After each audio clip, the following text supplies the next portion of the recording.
تنگه استراتژیک بود.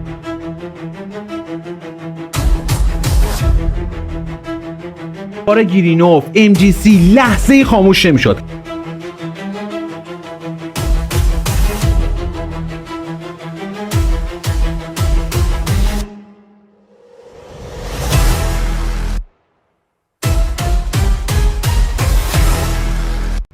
درود بر شما، اینجا زاغ مدیاست و من هم جلال هستم. قبل از شروع ویدیو فقط خواستم این رو بگم که این مدت واقعا برای همه ماها خیلی سخت گذشت، هم برای مردم، هم برای خانواده ها، هم برای کسانی که واقعا آسیب دیدن. منم مثل خیلی های دیگه تصمیم گرفته بودم که این مدت واقعا کار نکنم، ولی از پیام‌های پرمهر شما که بگذریم برای ادامه زندگی و زنده موندن توی این مسیر مجبوریم که دوباره شروع بکنیم. پس آماده باشین تا یک ویدیوی جذاب دیگر رو تقدیم شما بکنم. شاید این ویدیو بتونه حتی گوشه ای از ذهن مشغولی شما رو کم بکنه. یک ویدیوی جذاب، یک ویدیوی فوق‌العاده که باز هم برای اولین باره که توی این کانال قراره ازش پرده برداری بکنیم.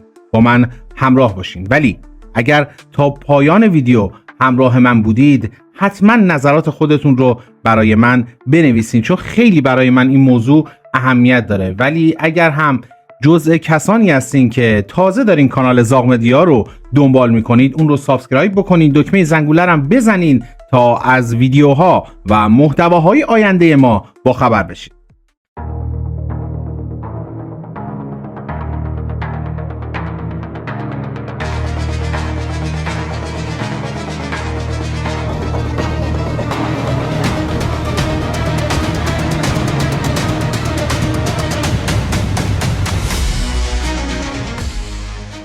امروز قراره که با هم بریم سراغ یک روایت فوق‌العاده خاص، روایتی که برای اولین باره که داریم توی زاغ مدیا ازش پرده برداری میکنیم و به جرئت میتونم بگم که تا به امروز داخل بایگانی ها، داخل آرشیو ها داشته خاک میخورده. امروز میخوایم در مورد یک مرد صحبت بکنیم که شاید برای خیلی از قهرمانهای شرق کشور اسمش آشنا باشه. یک اسطوره، یکی از رستم‌های زمان، یک اعجوبه که وقتی که اسمش میاد لرزه میندازه به تن تمام اشرار. روایت مربوط میشه به یک چریک خود ساخته، کسی که شاید به جرئت بهتون بگم که خیلی از اینهایی که شاگرد ایشون بودن به خودشون افتخار میکنن که خدمت همچین مردی بودن. اما بنده برای این ویدیو هفته ها زحمت کشیدم، دونه به دونه خاطرات و اطلاعات رو جمع آوری کردم تا برسونیمش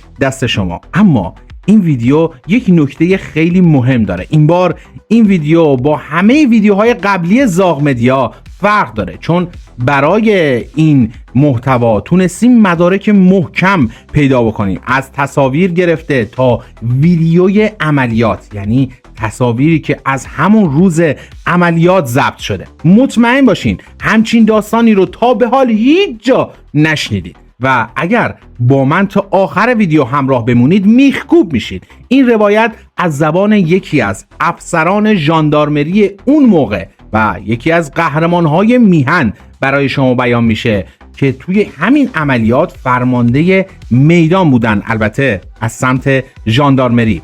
اصل ماجرا ولی واقعا چیز دیگه است. توصیه میکنم مراقب رگهای میهن پرستی خودتون باشین و بیایم وارد بشیم به نبرد دره گاولوش.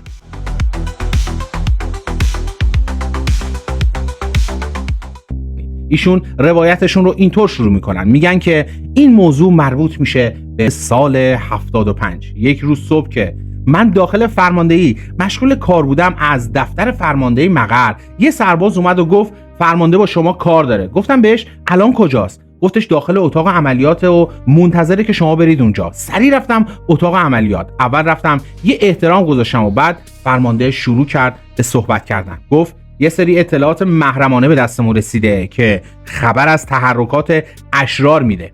موضوع خیلی مشکوکه، حتما باید بررسیش بکنیم. من هم تا این موضوع رو شنیدم و اطلاعات رو بازبینی کردم معطل نکردم. یه تیم رو سریع جمع جور کردیم و زدیم به دل کوه و مثل همیشه این بار هم تنها نبودیم. حاج آقای چوپان و تیم کاربلدش هم کنار ما بودن. یه تیم از چیریکای محلی منطقه که مثل یک سپر همیشه از مردم اونجا محافظت میکردن. چیریکای نخبه‌ای که همشون توسط خود حاج آقای چوپان آموزش دیده بودن. میشه گفت که هر کدومشون عملاً یک کماندوی خبره بودن. کسایی که توی سالهای متوالی داخل کوه و کمر، توی تابستون یا زمستون کنار حاج آقای چوپان با اشرار و کسانی که زندگی مردم رو تهدید میکردن میجنگیدن. اونا واقعاً حرفه‌ای بودن.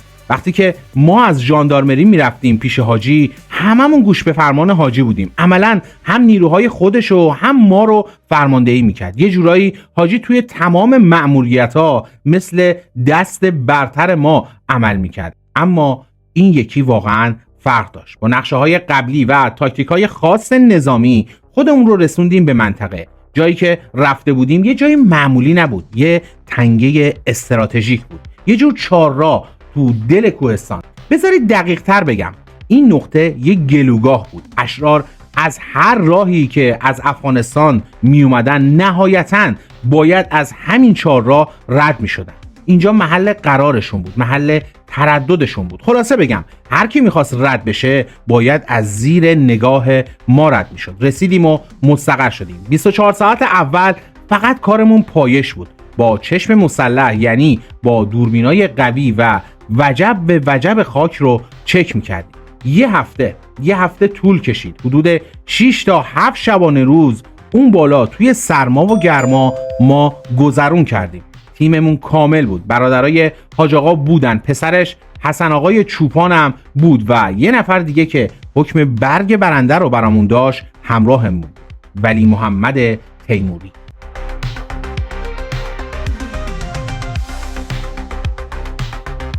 و اما این ولی محمد کی بود؟ ولی محمد یه محلی بود که اونجا رو مثل کف دستش بلد بود و عجیبتر از این بود که بین اشرار نفوذ داشت. یعنی عملاً مخبر ما بود. چجوری این نفوذ رو به دست آورده بود؟ با تامین کردن ارزاق برای اونا، با تامین کردن مایحتاجشون تونسته بود بهشون نفوذ بکنه و اونا هم بهش اطمینان داشتن.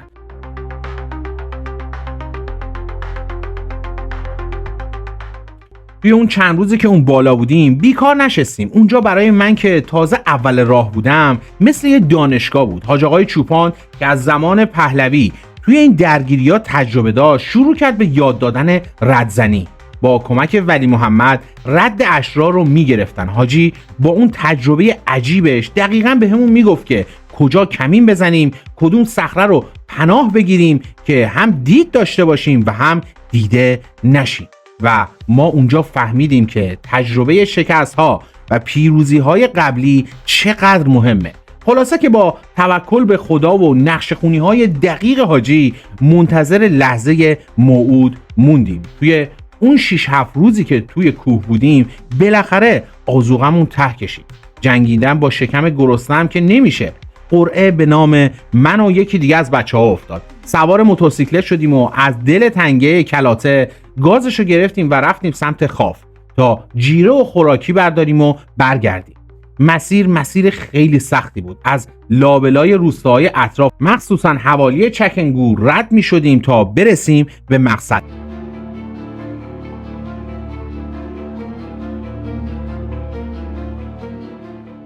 دمدمای غروب بود. ما هم داشتیم بعد از جمع‌آوری آذوقه برمیگشتیم سمت بچه‌ها. وقتی که رسیدیم به ورودی همون تنگه اصلی، جایی که عشایر و دامدارای محلی چادر زده بودن، تا ما رو دیدن ریختن دورمون. گفتن کجا میرید؟ جلوتر نریدا، برید جلوتر، خونتون پای خودتونه. ما وا رفتیم.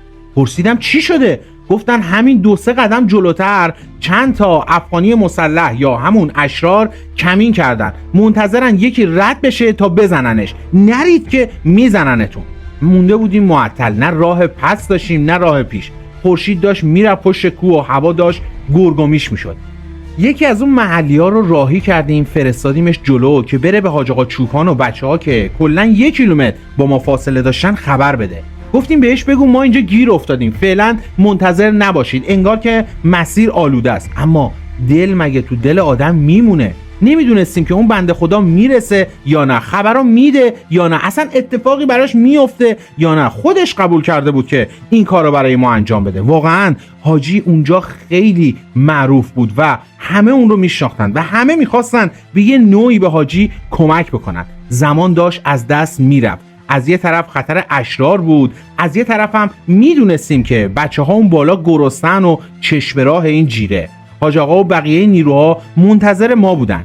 توی همون تاریک روشن غروب نشستیم با خودمون، دو تا چهار تا کردیم، دیدیم موندن فایده نداره، ترس برادر مرگه. رو کردم به رفیقم و گفتم توکل به خدا، هرچی باداباد باد، بچه ها اون بالا منتظرن، باید بریم.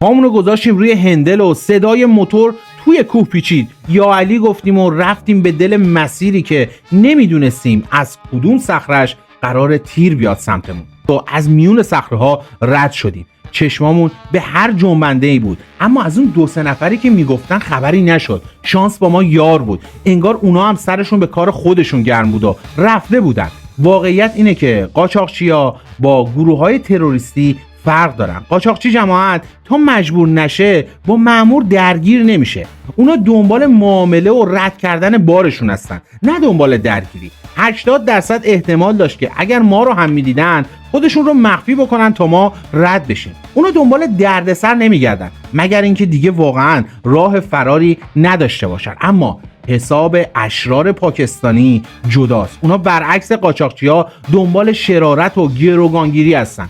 اصلا کارشون همینه که کمین بذارن و ضربه بزنن. توی همین مأموریت‌ها بود که فهمیدیم منطقه چقدر پیچیده شده. جابجایی نیروها و مواد گاهی با سرنوشت آدمای بیگناه گره می‌خورد. اما برگردیم سر اون درگیری. وقتی که رسیدیم پیش حاجی و جیره ها رو تقسیم کردیم، حاجی از ما استقبال کرد و گفت کجا بودین تا الان، و ما براش کاملا داستان رو توضیح دادیم که چه اتفاقایی افتاده. ولی خب بعد از اینکه غذامون رو خوردیم و تونستیم دوباره جون تازه‌ای رو به نیروها بدیم، رفتیم سراغ کار خودمون.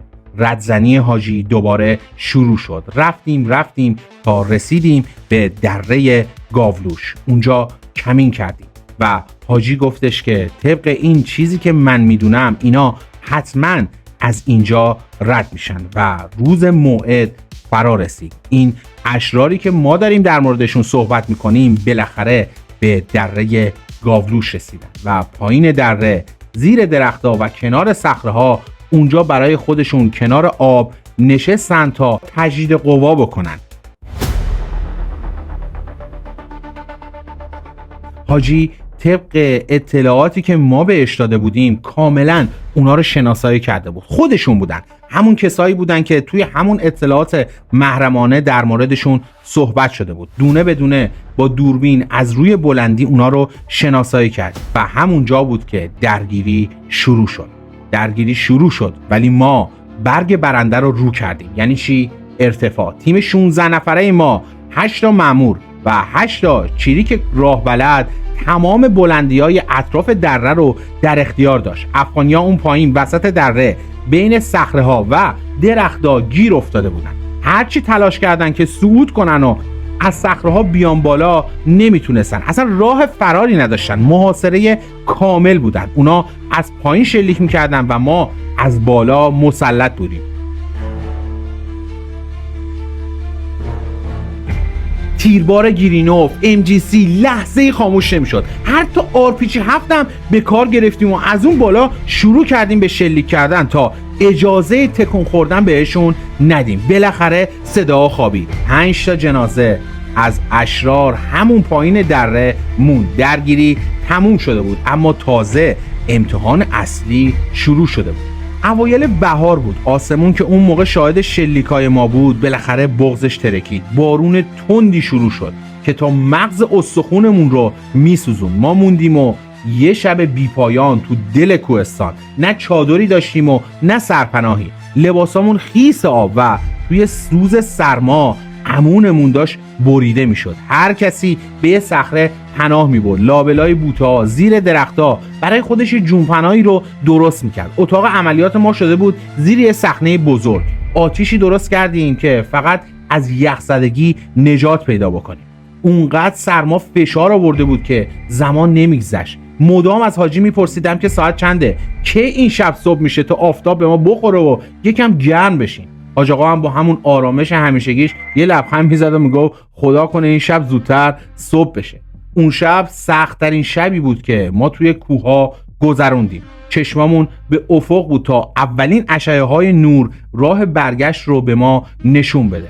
فردا صبح که عملیات تموم شد و داشتیم برمیگشتیم، ارتباطمون هم قطع نبود. ما اونجا 2-3 تا دستگاه بیسیم داشتیم. تماس گرفتیم با مقر فرماندهی توی شهرستان خاف که اون زمان بهش میگفتن منطقه نظامی. درخواست ماشین کردیم، نه کمک‌ها، فقط درخواست ماشین. فقط با افتخار اعلام کردیم که عملیات با موفقیت انجام شده. این تعداد از اشرار به هلاکت رسیدن و یه مقدار اسلحه و مهمات غنیمت گرفتیم. همین پیام کافی بود که صبح روز بعد خود فرمانده محترم منطقه با نیروهای کمکی به پیشواز ما بیان. خیلی تشکر کردن، خوشحال بودن که از شر چند تا شرور راحت شدیم و اونجا تونسته بودیم امنیت رو دوباره برقرار بکنیم. البته برای ما این تشکرها عادی شده بود. کار ما همین بود و انتظاری هم نداشتیم. بعد از عملیات من منتقل شدم، اما تصویر حاجی همیشه توی ذهن من موند. حاجی فقط یه همکار نبود، مثل یه ستون بود، یه آدم با شخصیت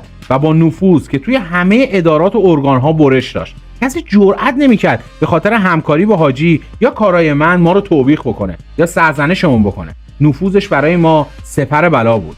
اما روایتی که برای شما گفتم از زبان سرهنگ عزیز کشورمون جناب عمرانی برای شما بیان شد. ایشون خودشون توی خیلی از عملیات‌ها کنار حاج آقای چوپان همیشه از مرزهای شرق کشور محافظت کرده و تا تونسته با اشراری که قصد سلب امنیت مردم رو داشتن مبارزه کرده. و من اینجا یک سری مسائل برای من سوال شده بود که دلم میخواست از زبون خودشون بشنوم که چرا حاجی توی خیلی از این مأموریت‌ها بدون چشم‌داشت به هیچ موضوعی و پول و مال و موقعیتی شرکت میکرده و از مردم دفاع میکرده. خیلی دلم میخواست این موضوع رو بدونم و دوست دارم که شما خودتون با گوشهای خودتون بشنوین که جناب سرهنگ به سوالات من چه جوابی داده. حتما تا پایان ویدیو گوش بدین صحبت‌های جناب عمرانی رو، چون واقعا نکته‌های جذابی رو روایت میکنن.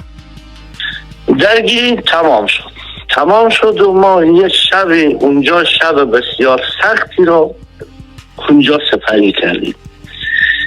زخمی هم داشتی خودتون؟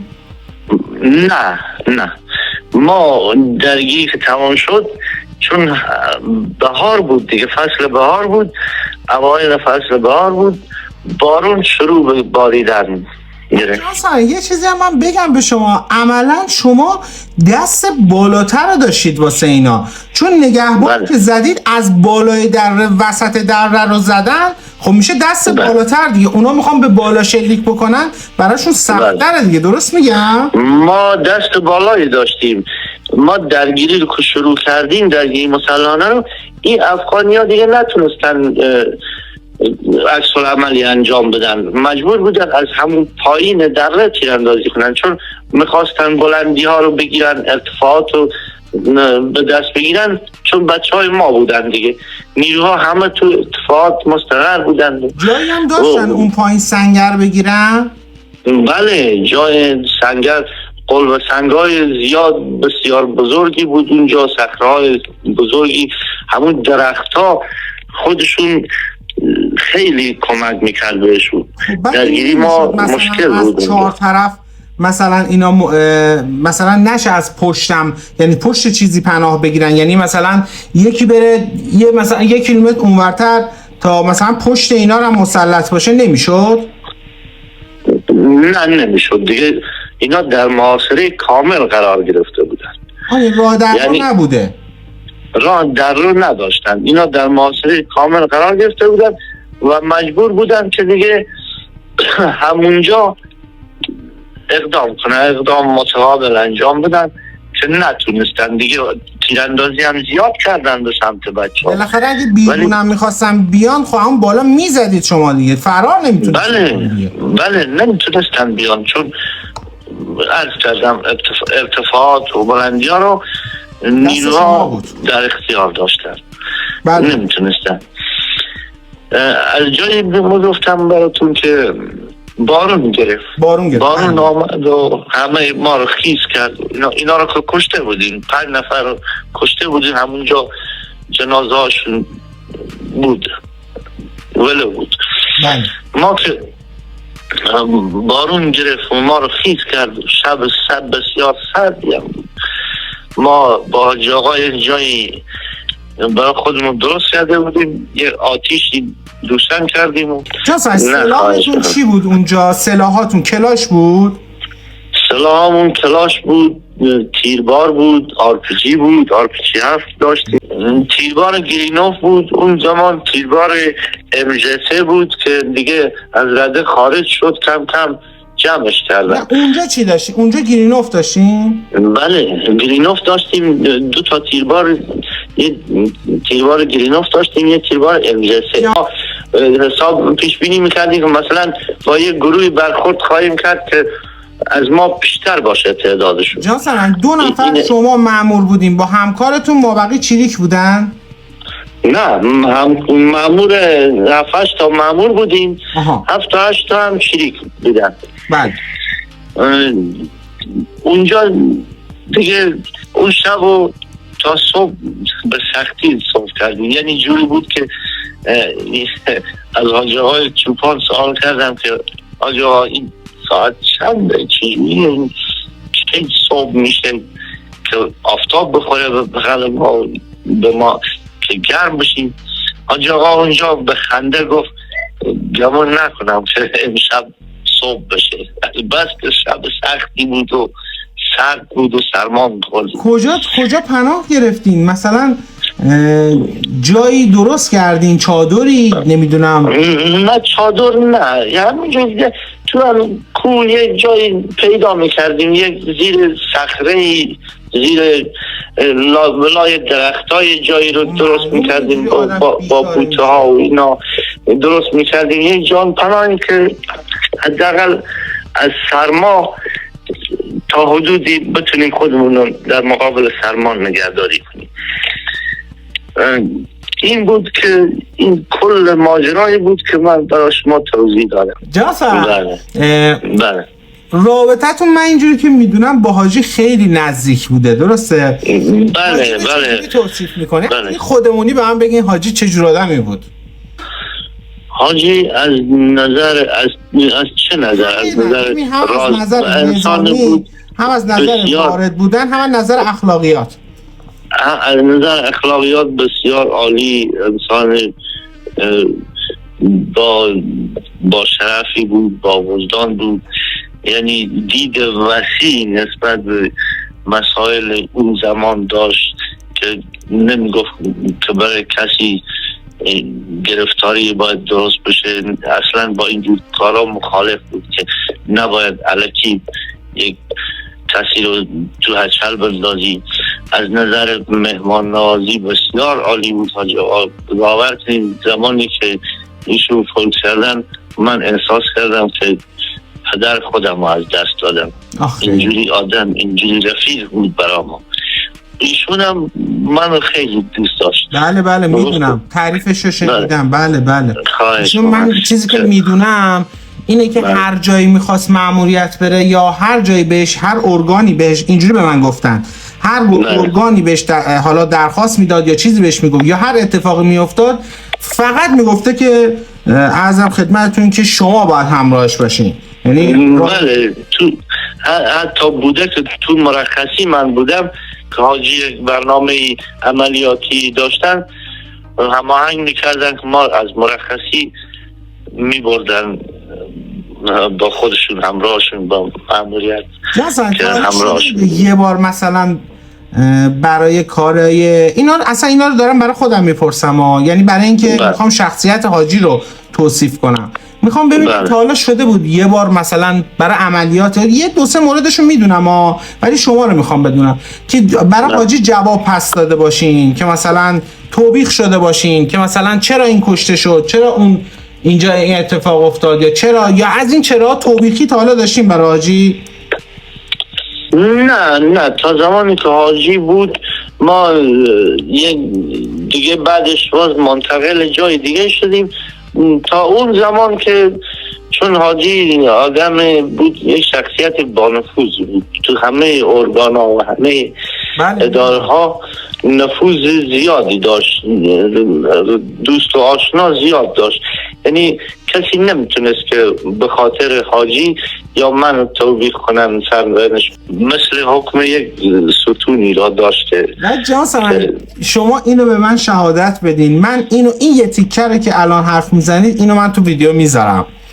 بله. خدا وکیلی حاجی شما شهادت بدین به عنوان یه نیروی نظامی، چیزی که من میدونم حاج آقا تا حالا برای این همه عملیاتی که انجام داده، این همه دلاوری که کرده، ریالی پول دریافت کرده؟ دریافت نکرده، چون هیچ انتظاری هم نداشت. میگفت کار من برای رضای خدا و برای مردم، رفاه مردم.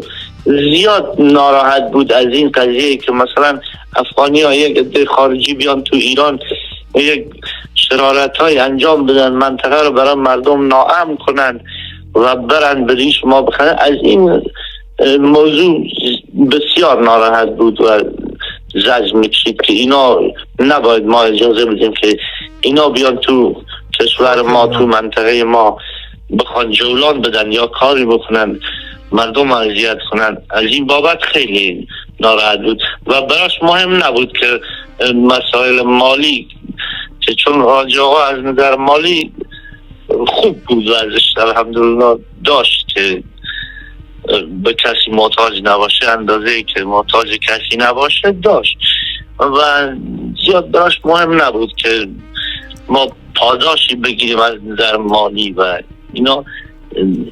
تو اینجور وادیان نبود. یعنی خلاصش رو بخوایم بگیم انقدری که خاک وطنش براش مهم بود و مردمش، بله، اینا باید تو آسایش باشن و ما نباید اجازه بدیم کسی تو کشور ما بیاد جلوم بده. بله کاملا. الان من یه سوالی که میخوام ازتون بپرسم و مطمئنم خب برای خیلی از مردم شاید سوال بشه. خب ببین این موضوع الان ما داریم میگیم که چیریک مردمی، درسته؟ بله. این که یه آدمی که بالاخره دوست داشته مملکتش رو می‌خواسته دفاع بکنه. خب بله. این فقط من فکر میکنم من شاید من خودم آخه ما الان من خیلی ساله دارم این کار رو انجام میدم در مورد قهرمان‌های ارتش، نیروی انتظامی ها خیلی ویدیو ما ساختیم. خب بله درست. واقعیت من تا حالا با این مورد اصلا بر نخورده بودم.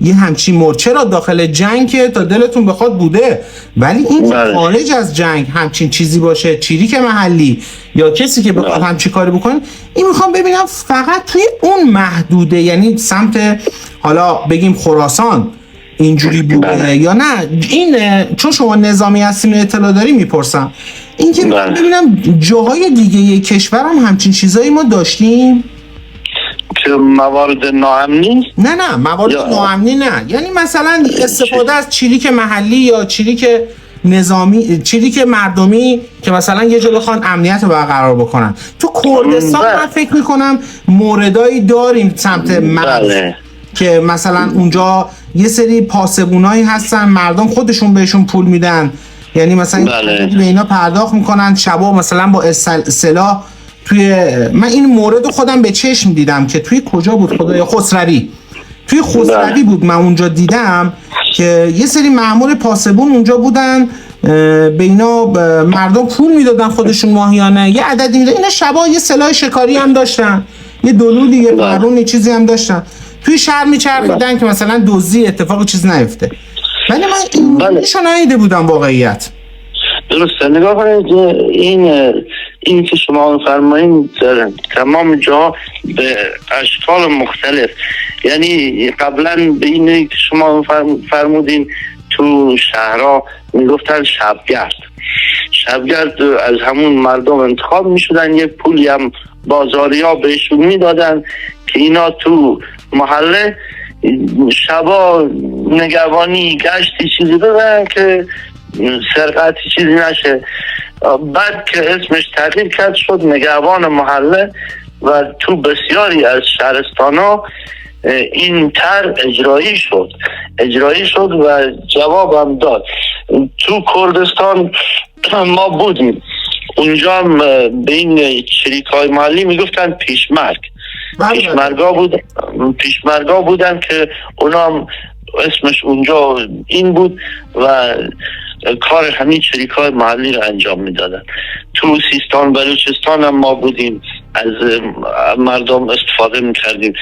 یعنی کار نیروی انتظامی همون جور که حضرت امام فرمودن که نسبی هست، یه نسبتش یه قسمتش مربوط به مردم میشه که انجام بدن کارا رو، یک قسمتش مربوط به نیروها میشه. یعنی بدون مأمور انتظامی، بدون مشارکت مردم هیچ موفقیت نداره و مردم هم بدون مأمور انتظامی، بدون پلیس هیچ امنیتی ندارن، نمیتونن که یه جای زندگی. این استفاده که آخه این کاری که حاجی میکرده با اون چیزی که اون شبگرد یا حالا اون پیشمرگ انجام خیلی فرق میکنه.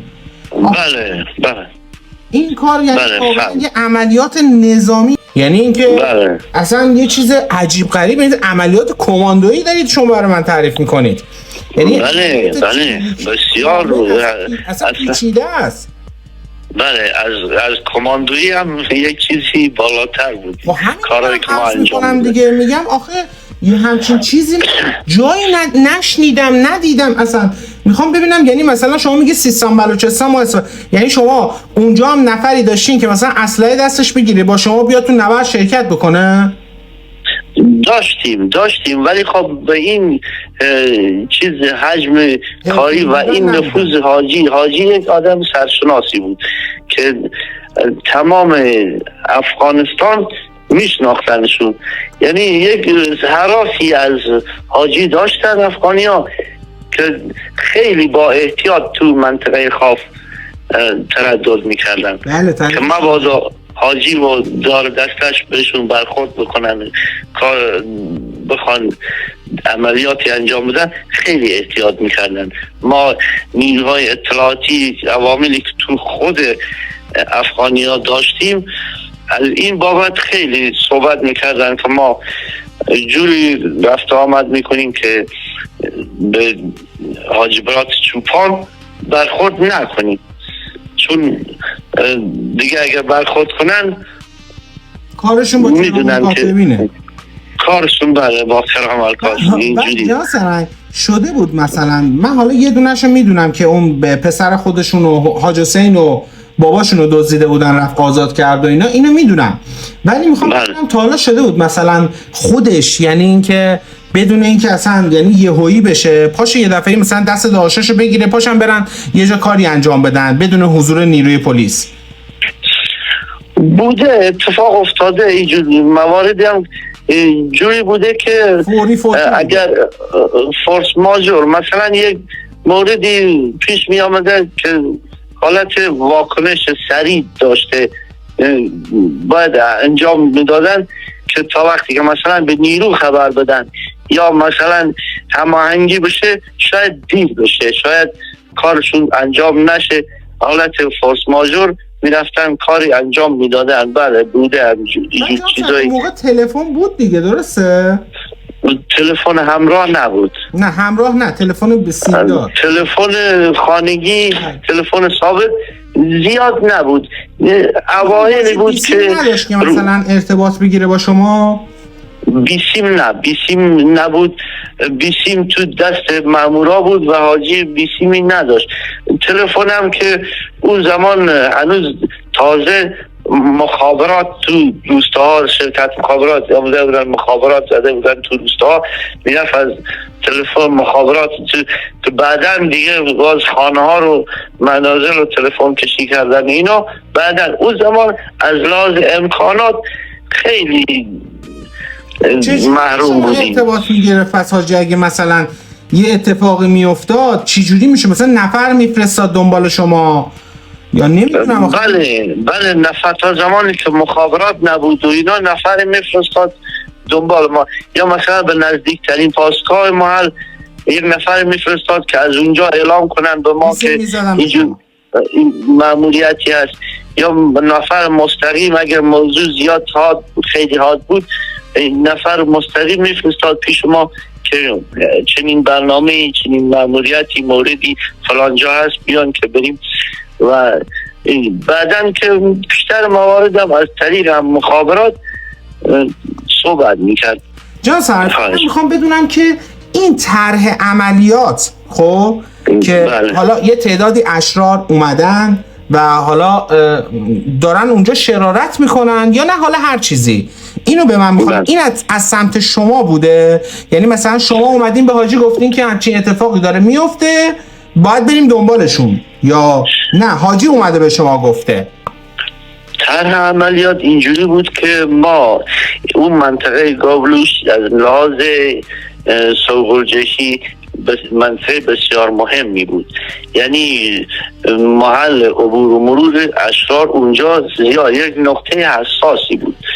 ما با حاجی که صحبت کردیم گفتیم یک عملیاتی در یکی از حساس ترین نقاط باید انجام بدیم. حاجی گفتن که این منطقه از لحاظ سوگلجشی، از لحاظ عبور اشرار بسیار مهمه و کمینخوره زیاد داره. یعنی میشه گفت که عملیات پاکسازی بوده بیشتر؟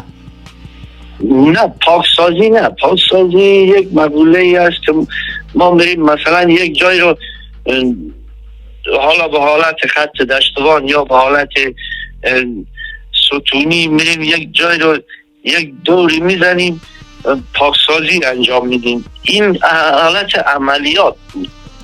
این حالت عملیاتی بود که باید بریم اونجا یک عملیاتی انجام بشه. واقعا اذیتتون کردم من امشب. نه بابا نه ما خوشحال میشیم که اینجور چیزا زنده بشه، اینجور چیزا، اینجور موارد بعضی وقتا تعریف میشه میره به حاشیه، بعضی چیزا، بعضی شخصیت ها، بعضی موارد به حاشیه میره خود به خود. ولی خب یک نفر مثل شما پیدا بشه که زنده کنه یک شخصیتی مثلا مثل حاجی چوپان یا مثلا یک نیروهایی مثل خود ما که یک کار انجام دادیم، این زنده بشه، بهتر شناسایی بشه به مردم که در منطقه شرق کشور در خراسان این چون نفری بوده که این کارا رو انجام میداده، خیلی خوبه. آره دیگه من الان فکر میکنن که الان ببخشید جان سرنگ، الان اون محدوده رو به مردم که بگی، چون ما الان ترکیجان رو ما ساختیم میدونیم دیگه خب یعنی الان تو رو خدا بیاید ببینید چی می نویسن مردم، اصلا باورشون نمیشه، یعنی اصلا موندن تو رو خدا. یعنی الان شرق ایرانه که اسم میاری فقط تنها چیزی که به ذهنشون میرسه مواد مخدر و تریاک و هروئین و یعنی اصلا هیچ چیز دیگه نمیدونم. بابا اونجا مردم دارن زندگی میکنن، اونجا یه امنیتی برقرار شده، اونجا خوب ریخته شده، الان داره امنیت داره، مگه الکی که نبوده که اینو بالاخره باید یه جوری مردم نشون بدیم دیگه. بله خب به دست آورد ایجاد، خواهش میکنم ببخشید، حفظ امنیت، ایجاد امنیت مهمه. اینا مثلا یک امنیتی به دست آمده، خب این کی به دست آورده؟ این کی ایجاد کرده این امنیت؟ این شخصیت باید زنده بشه، باید مردم معرفی بشه که همچین اینجور نفری بوده که فعالیت میکرده. کار شما خیلی کار مهمیه. فدای شما بشم، شما خیلی محبت. من فقط جان من کارم همینه، واقعا قهرمان‌های گمنام کشور و کسایی که واقعا زحمت کشیدن برای آب و خاک رو به مردم معرفی بکنم. همین.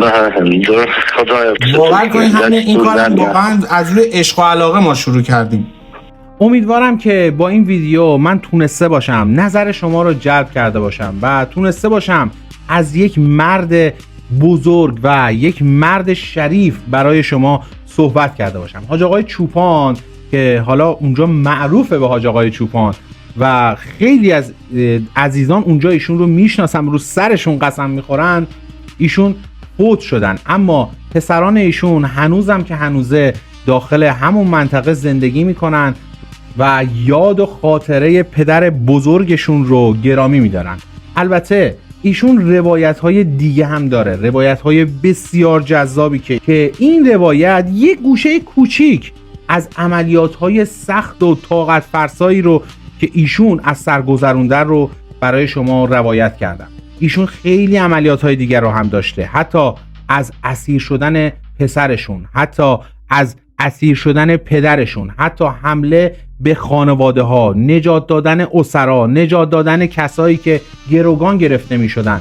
واقعا اصلا ایشون یه اعجوبه بوده. اگر واقعا دوست دارید که روایت های بیشتری رو از حاج آقای چوپان بشنوید، حتما برای من کامنت بکنید و برای من بنویسین تا در آینده اونها رو تقدیم شما بکنم.